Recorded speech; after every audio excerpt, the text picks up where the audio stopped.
Inilah kisah ulama yang pulang membawa banyak harta, tapi sang ibu justru mengusirnya.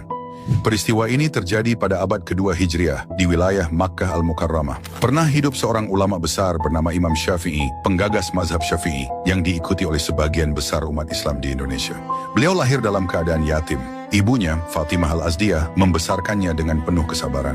Mereka hidup dalam kemiskinan yang ekstrim, hingga Imam Syafi'i kecil harus mengumpulkan potongan tulang, pelepah kurma, dan tembikar pecah untuk menulis pelajaran karena tidak mampu membeli kertas. Ketika Imam Syafi'i memutuskan merantau ke Madinah untuk berguru kepada Imam Malik, ibunya melepasnya dengan sebuah pesan. Pergilah nak, tuntutlah warisan Rasulullah. Kita bertemu di akhirat saja, jika dunia tidak mempertemukan kita. Bertahun-tahun Imam Syafi'i berkelana dari Madinah hingga Baghdad, hingga beranjak dewasa dan menjadi seorang ulama yang kecerdasannya luar biasa. Kemampuannya dalam sastra serta hukum Islam membuatnya sangat dihormati. Banyak orang kaya dan penguasa memberinya hadiah sebagai bentuk penghormatan. Singkat cerita, setelah perjalanan panjang menimba ilmu, Imam Syafi'i memutuskan pulang ke Makkah dengan membawa puluhan unta yang memuat emas, perak, dan kain berharga hasil pemberian yang halal. Sesuai adab sebelum memasuki kota, Imam Syafi'i mengutus seorang untuk menemui ibunya dan mengabarkan kedatangannya. Utusan itu berkata kepada sang ibu, "Kabar gembira, putra Anda, Imam Syafi'i, telah kembali dengan membawa kesuksesan dan harta yang sangat banyak hingga memenuhi lembah." Mendengar itu, sang ibu menjawab dengan nada dingin, Katakan padanya, aku mengirimnya pergi bukan untuk mencari harta, tapi untuk mencari ilmu. Jika dia pulang hanya untuk membawa dunia, sampaikan padanya bahwa dia tidak diizinkan menginjakkan kaki di rumah ini. Saat pesan itu sampai ke telinga Imam Syafi'i, beliau menangis. Beliau menyadari bahwa ibunya sedang mengingatkan tujuan awal, niat dalam menuntut ilmu. Tanpa ragu sedikit pun, beliau memerintahkan orang-orang di sekitar gerbang kota.